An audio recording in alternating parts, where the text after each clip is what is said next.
Bon, aujourd'hui, accompagné de mon papa et de ma soeur, coucou papa, coucou Lily, Coucou. nous allons faire mon oral du bac de français.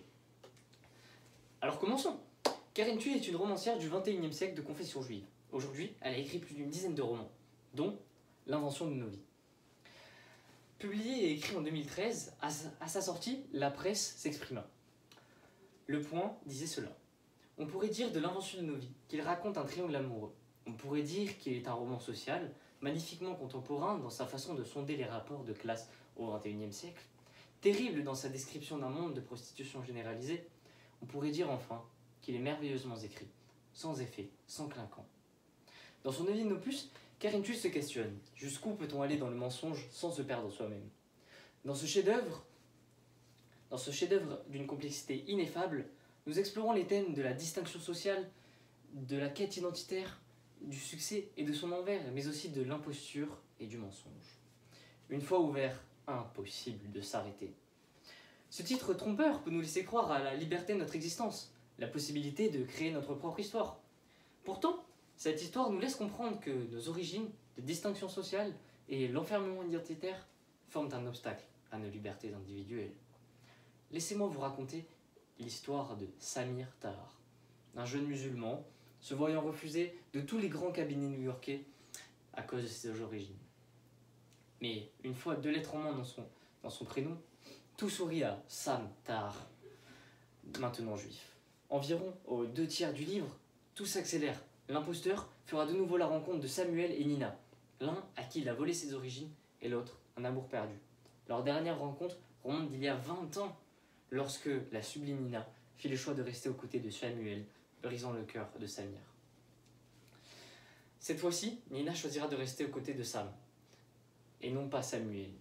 Mais malheureusement, Sam perdra peu à peu tout ce qu'il a accumulé avec le temps, entamant une vraie descente aux enfers. Quant à lui, Samuel écrira un best-seller. Il commencera un best-seller à la force de sa rage et sa détermination. Il entamera une ascension vers la gloire.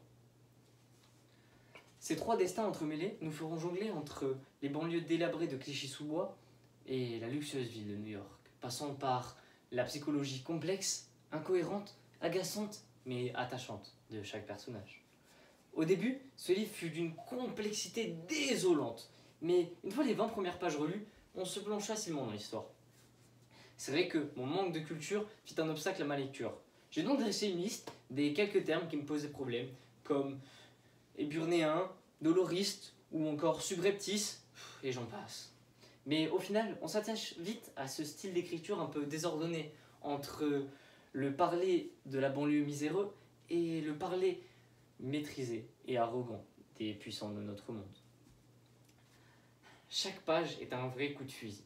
C'est vrai, avec une simple note en bas de page, elle est capable de décrire le destin de toute une vie, comme à la page 106. Manon Pédrix, 28 ans, mère de 2 enfants, rêvait d'une France forte et d'une famille nombreuse. En une phrase, Karen Thuy dépeint le profil d'une personne de façon nette et concise. Cela permet de mieux se projeter dans le roman. Et de simples détails comme l'utilisation des slash permet d'offrir une meilleure expérience. D'ailleurs, pour moi, l'idée des slash est du génie, qui offre le choix de ne pas se limiter à une simple expression, une simple pensée, une simple idée. Non, comme à la page 16 lorsqu'elle décrit une cage d'escalier où personne ne descendait plus par peur du viol, de la violence, où personne ne descendait plus que sous la contrainte d'une arme, revolver, couteau, cutter, poing américain, matraque, et j'en passe. Elle crée l'opportunité d'interpréter une scène à sa guise, choisir les mots qui nous conviennent pour finalement avoir sa propre histoire. Cela me remémora les mots de Desgrieux, dans la Manon Lescaut, écrit par l'abbé Prévost et publié en 1731. Dans la seconde partie du livre, à la page 164, Desgrieux disait cela à Renancourt. Ah, les expressions ne rendent jamais qu'à demi-mesure les sentiments du cœur. Ici, le chevalier avait du mal à trouver les mots pour retranscrire ses émotions. Et Karen Thuy a du mal à trouver les mots qui puissent convenir à tout le monde. Tous deux subissent les limites de la langue, mais afin de contrer cela, l'autrice nous propose de choisir les termes en les mêlant afin de créer son propre langage, où chacun y interprète sa vision. En revanche, j'ai trouvé que sa vision des choses était parfois cliché, voire caricaturale.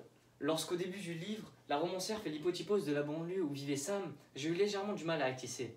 Mon père habitait dans une banlieue peu recommandable, et je m'y rends souvent pour y retrouver ma grand-mère. Et de mon expérience, ce monde que l'autrice dépeint est loin d'être le nôtre.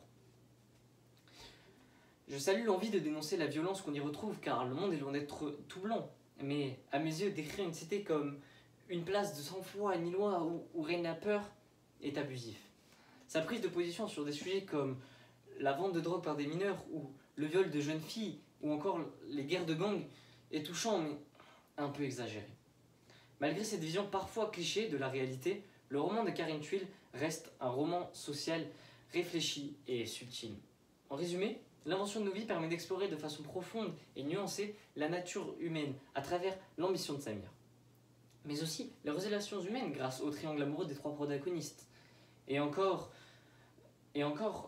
la quête d'identité grâce à Samir entre se conformer aux attentes de la société ou rester soi-même. Le cocktail de ces trois thèmes pousse à réfléchir sur notre existence même, à se demander si nous ne sommes pas prisonniers de nous-mêmes. Ce fut un plaisir de vous présenter ce chef-d'œuvre qui ne manquera pas de vous faire réfléchir. Merci de m'avoir écouté. Passons aux questions. Allons aux questions alors. Qu'est-ce que tu essaies d'exprimer quand tu utilises le terme enfermement identitaire? Eh bien, le terme d'enfermement identitaire est tout ce qui limite une personne à certaines caractéristiques, comme la religion, l'orientation sexuelle, le genre, la classe sociale, ou encore de nombreux autres aspects qui forment les clichés de l'identité, d'une personne. J'essaie alors d'expliquer que dans notre société actuelle, notre identité sera toujours jugée, critiquée et rabaissée à certains préjugés, ce qui est une critique implicite de l'autrice dénonçant ce processus. Quel rôle joue le mensonge dans la vie de Samir, et comment cela influe sur sa perception de lui-même? Le mensonge sur ses origines joue un rôle crucial dans sa vie. Parier toute une vie sur bafouer son passé, oublier sa mère qui pense encore que c'est un bon musulman. Son mensonge devient un thème central dans l'œuvre, le poussant à se remettre en question, se demander si toute sa vie est authentique, si tout ce qui l'entoure est réel. Cela permet d'explorer la complexité de l'identité et de la réussite, poussant à se demander si le succès bâti sur un mensonge est-il un vrai succès. Et en quoi le triangle amoureux des trois protagonistes reflète-t-il la complexité des relations humaines? Ce triangle va mettre en évidence des émotions humaines primaires comme l'amour, le désir, mais aussi la trahison, la jalousie, qui formant une toile assez imprévisible. Les choix de Nina envers son amant montrent que les idées de chacun diffèrent et sont dures à exprimer. Cette peinture que l'autrice crée démontre que les relations humaines sont complexes et difficilement déchiffrables, ce qui est très bien représenté dans le roman de Karine Thuil. Et pour finir, qu'est-ce qu'un roman social? Alors un roman social est un genre littéraire, axé sur l'analyse des aspects sociaux, culturels et économiques de la société. Ces romans visent à explorer et critiquer les inégalités des normes culturelles et les relations humaines dans un contexte particulier. Cette recette se retrouve tout particulièrement dans l'invention de nos vies, critiquant les inégalités sociales et la discrimination culturelle tout en explorant les relations entre les trois personnages. Merci de m'avoir écouté.